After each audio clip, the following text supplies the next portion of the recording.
So now they're in there, they're going to protect the occupant of the vehicle, and they're going to take out the windscreen. And the whole idea of this is to make as much space as possible for them to work with.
So now the windscreen's going to come out, and the water, that's to stop all the glass dust and shards from entering and flying around. Gone are the days when they've done it by hand, now they're getting on a bit, so we've got to give them battery tools.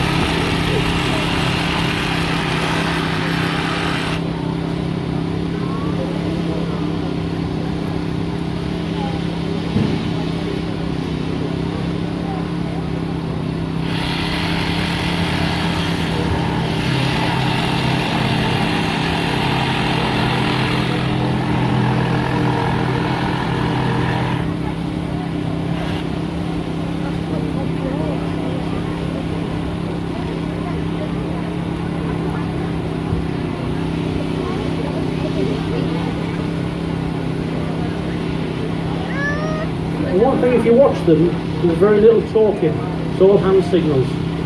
When you're in a busy extrication situation, you've got sirens going, you can't really hear each other. So hand signals, pointing, telling people what to do. Incident commanders there all the time, watching what's going on, and at any point will stop the extrication if there's any problems.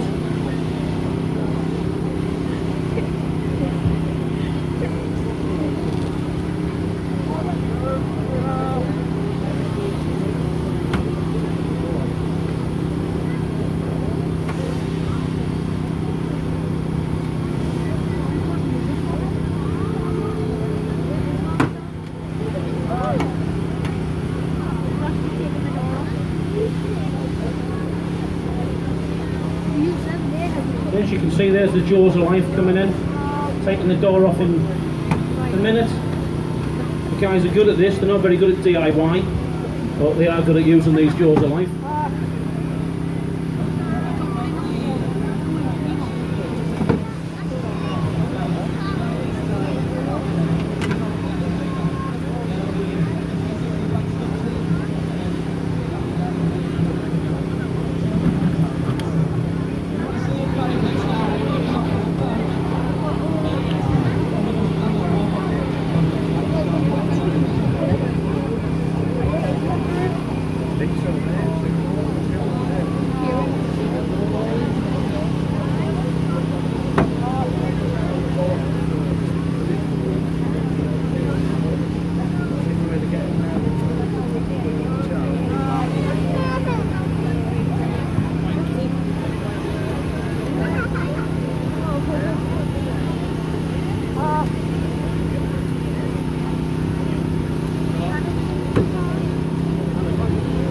Hi everybody, so just while we're still saving drivers' life, we now have to revert our attentions to what we're going to do to the offending driver.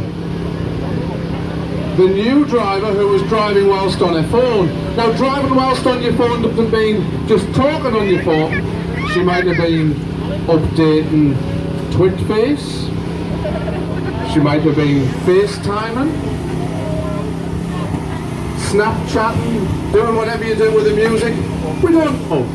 But certainly, what we don't have anymore are accidents. Accidents don't happen. Accident is a word that we don't use anymore. We now use collisions. The reason why we use the word collisions is, in a collision, someone is at fault. Someone's to blame, someone we can deal with. Someone in a red car. Fortunately, we now have everybody's favourite, Sergeant Salter. Kev Salter's just arriving on scene, and what Kev's going to do is Kev's going to make sure that our driver isn't driving whilst under the influence of any alcohol, possibly any drugs, and if need be, in this situation, Kev would be seizing a phone. Kev's just arriving on scene, everybody. Everybody's favourite's actually got his breathalyzer ready, and anybody involved in any collision will be breathalyzed. So Kev's just on with doing that now. Not a very pleasant experience this, particularly on a Sunday morning. Alcohol can still stay in your system on a Sunday morning from a Saturday night. We like to use the phrase, none for the road. Kev, is it good news? Lucy's failed. Lucy has failed the breathalyzer, everybody, so not only has she caused this collision, Kev is have to arrest Lucy for drink driving. What do we think about that? Is she under arrest now, Kev? She's not happy. He's got his handcuffs ready. He's seized her phone.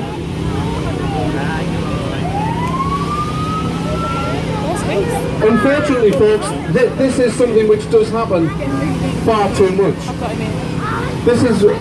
Alcohol and driving is one of the things which we call the fatal four. It's one of the four things which unfortunately are normally apparent in a lot of serious and fatal crashes that we deal with. Whether it be alcohol, drugs, speed, or driver distractions, i.e. driving while twit-facing, FaceTime, Skype and that kind of thing, all happens far too much.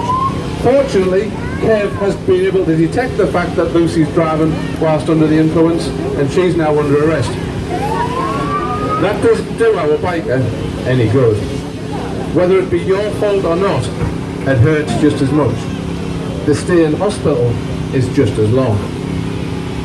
Your leg is still as broken. However, as part of the investigation, we'll be able to piece everything together, exactly what you saw and exactly what happened for our friends and colleagues from the collision investigation. And it looks like our colleagues in the fire service are doing a grand job on saving the driver's life in the innocent car. Any moment now, I'm hopeful that this person's going to be removed from the car and still be safe, still be able to walk away. Unlike Lucy can't walk anywhere. She's tied to Kev by the hip now.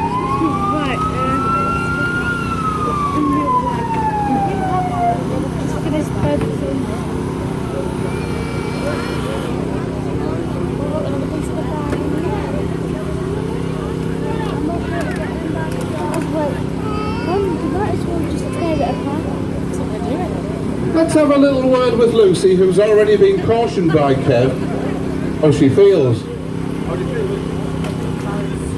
Lucy's embarrassed. As well as rest, we also post our pictures on Facebook ourselves and on Twitter. Not just to embarrass people, but to make yourselves aware of road closures that we have and for how long the road will be closed. So you can make your own choice on a detour. We have to be aware that the many hundreds of thousands of people still have to go about their business whilst we do in our business. You know, people's journey don't stop just while we're doing this. So you can do that in one of a couple of ways. Follow us on Twitter @DurhamRPU, or some of the more clever lads like Kev have this Facebook account as well.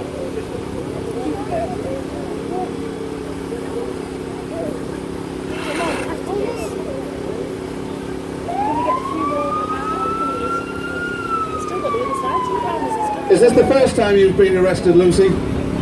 It's the first time she's been in handcuffs. Oh, it isn't.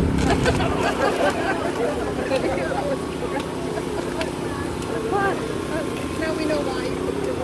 Will it happen again? See what they're going to do with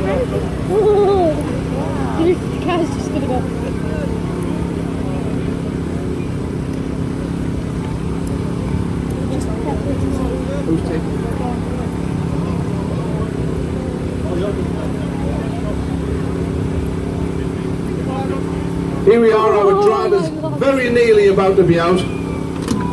Fantastic job done here by our fire service.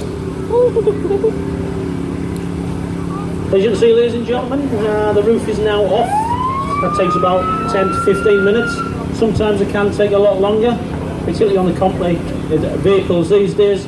We do have in the front of our fire truck, we have a system which gives us locations of all batteries, airbags and explosive devices in the vehicles, just to make the whole scene safe. So down goes the board, got to look after the casualty spine and slide him in. There, he's not allowed to move. Paramedics there, he's controlling the patient's head, neck. Like we say, it's no point having the safest and most brilliant spine in the morgue. We'll have a quick look in. Yeah, his legs look slightly trapped there, yeah. But they're going to wind the seat back. In goes the longboard. And as all this goes on, you can just imagine the cost and implications to all you out there who just want to go and have a coffee, have a chat, have a chill out. And now Lucy has caused all of this. So you can all give her a big boo.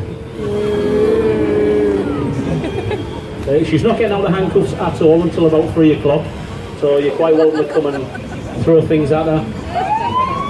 There we go, the seat's back. And now we've got the multi-agency, where we've got the paramedics and the fire service doing the extrication.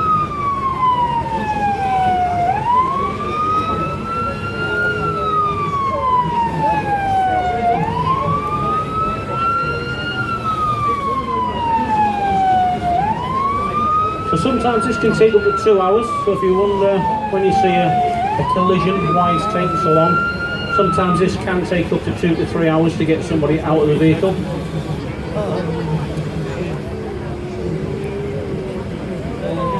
We do have a plan B, because if they do start to go downhill, start to bleed internally, then we will just simply whip them out of the vehicle as quick as we can.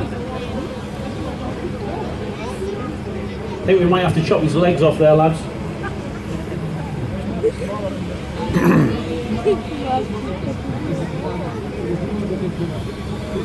Oh no, we've got his legs out.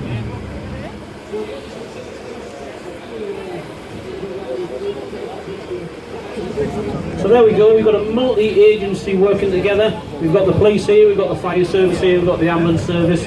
We've probably got the air ambulance service.